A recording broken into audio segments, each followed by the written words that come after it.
Hi, sir. Tell us your name and a brief introduction of who you are and what you do. My name is Benjamin Owino. Okay. I am a cartographer by profession, Okay. but I've moved on and now I would call myself a GIS expert. Okay. Yeah, I've done cartography Okay. and geospatial information systems and remote sensing. Okay. Yes. What is cartography? Cartography in simple terms could be the art and science of map making.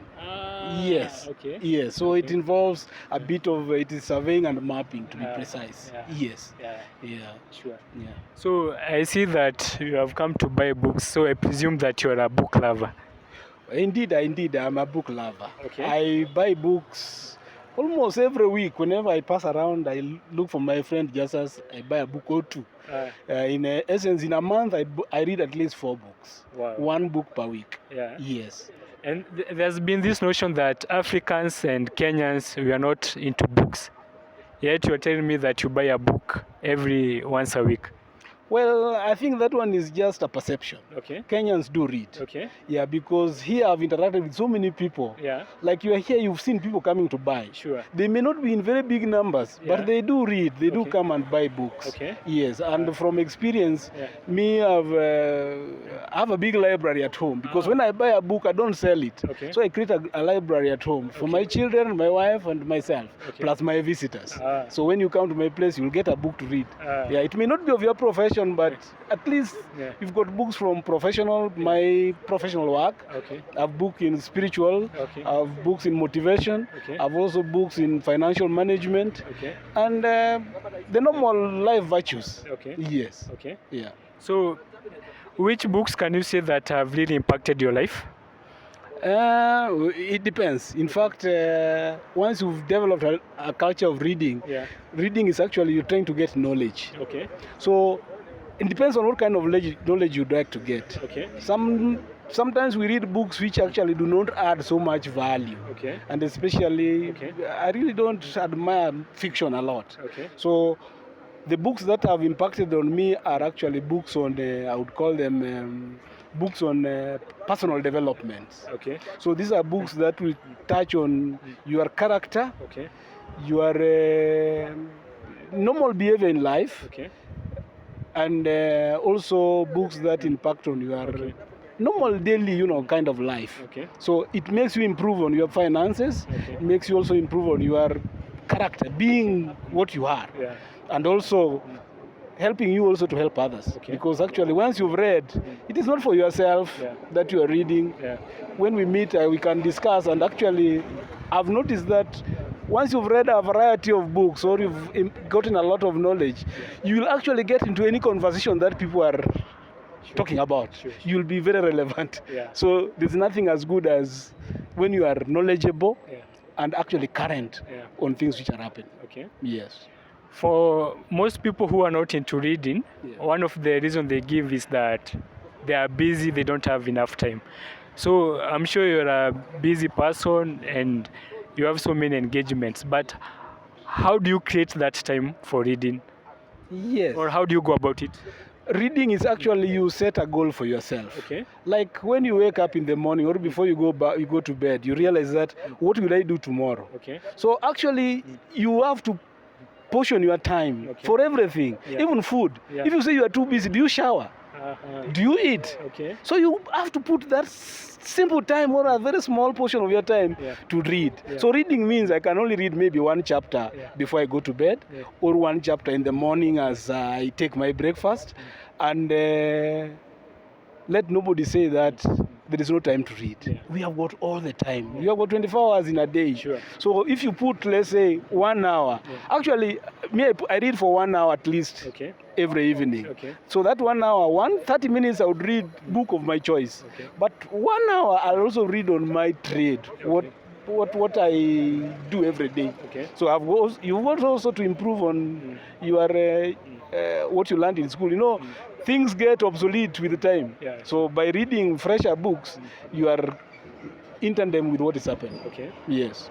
Okay, they do say that writers are readers, and the fact that you have read so many books and you read a book, you buy a book every week. Have you ever considered writing a book of your own?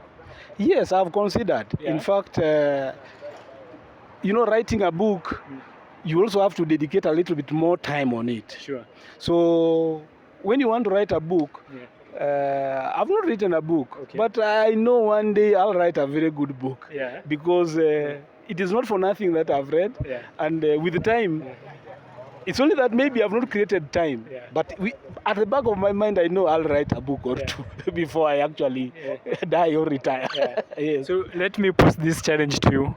When should we expect your book? Maybe you can give us a time frame. That's a good challenge. That's a good challenge. I would say give me 2 years. 2 years from now. I will surely keep in touch and remind you. Please so, do. As you wind up, which books would you recommend to other book lovers? I would recommend,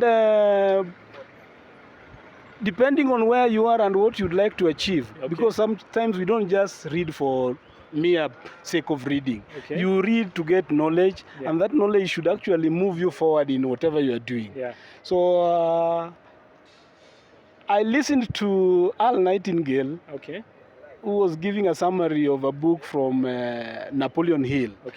And he said that sometimes we just conform. We really don't do things on our own. I do it because you do it. But maybe you do it and it helps you, but me, I'm only doing it because you are doing it.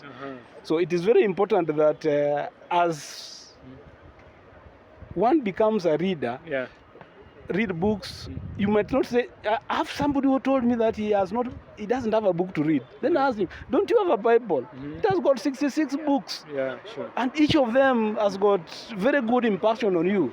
So for those who would like to read, when you want to read on self-motivation, you can read, and you can also listen to some of those motivational speakers.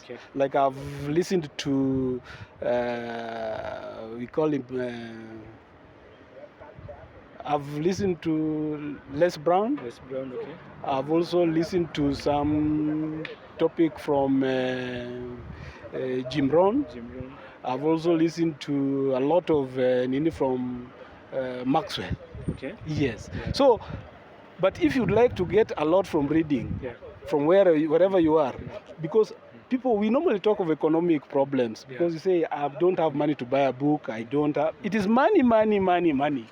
So I would want somebody to, if you want to start reading, start with a book called The Richest Man in Babylon. Yes. It's a very good book, though the language which is used is a little bit of ancient times, but it portrays what is happening, how to make money, how to save money, how to use money, and how to make money work for you. It was in the ancient times, but it happens even up to today. It's still relevant. It's very relevant. In fact, I would say everybody has copied from him. Then you can read a book by Napoleon Hill, Think and Grow Rich. It's a very good book. There are several books. I don't know how now I could start because it was an impromptu meeting. But I think I've said the much I can. Yes. Thank you so much for your time. And I'll surely keep in touch and remind you about the goal of writing a book. Please. Thank you. I will. Asante.